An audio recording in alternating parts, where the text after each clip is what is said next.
In Successful Aging this week, we want to talk directly to caregivers and family members who have loved ones with dementia. Risa Hanau is the clinical and community educator for AuthorCare Collective, and she is joining us this morning to talk about an upcoming workshop on dementia-friendly communication. Good morning. Good morning. So, as a person is diagnosed with dementia, communication really does change, right? Yes. It changes not only for the person with the diagnosis, but also for those around them. And so we want to look at both perspectives, and we want that person with dementia to stay in the conversation, have the best quality of life possible, and we want caregivers to not be frustrated and feel like they are communicating in the best way possible over the course of what we know is a progressive illness. Right.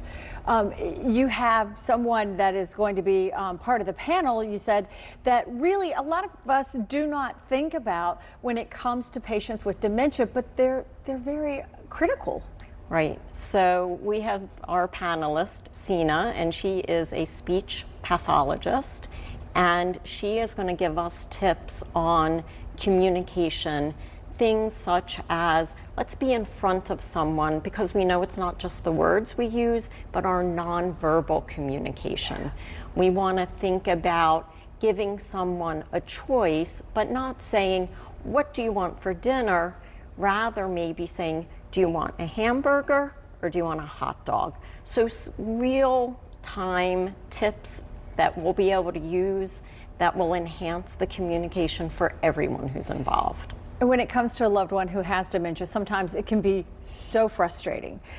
But getting frustrated doesn't help the situation. Right. And I think the title of our webinar is The Power of Knowing. And if we can know some ways to communicate, if we can prepare ourselves, if we can, yes, it is difficult. It's difficult for a caregiver and for the person.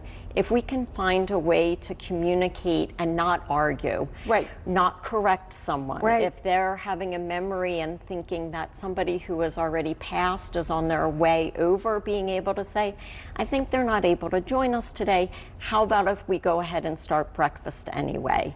Being able to redirect in a gracious way lets everybody feel better about the communication, even when things are changing in a way that is so hard that we all grieve. If you're having a family gathering too, you need to let the family members know. Absolutely. There may be repeat stories. There may be things like that. And I think being able to let people know where somebody is so gracious, because we know that we can become very socially isolated with a dementia diagnosis or related diagnoses. Not only that person, but the caregiver. So we want people around, and we want to be able to have everyone be as comfortable as possible with the interaction. So these are some of the things that you're going to be talking about in this upcoming workshop. Tell us about the workshop and how people can register and get more information. So on our website, AuthorCare Collective's website, Power of Knowing, the webinar is next Thursday. It is from 12 to 1 o'clock. People can register, watch it live, and if you can't watch it live, it is recorded.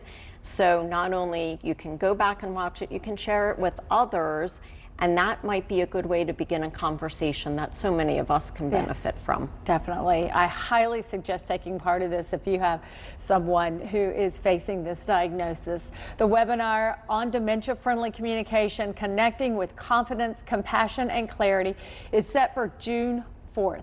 From noon to 1 on Zoom, so everybody can attend. The event is free, but you do need to pre-register, and you can do that by going to authorcare.org/knowing. That's authorcare.org/knowing. Thank you, Risa.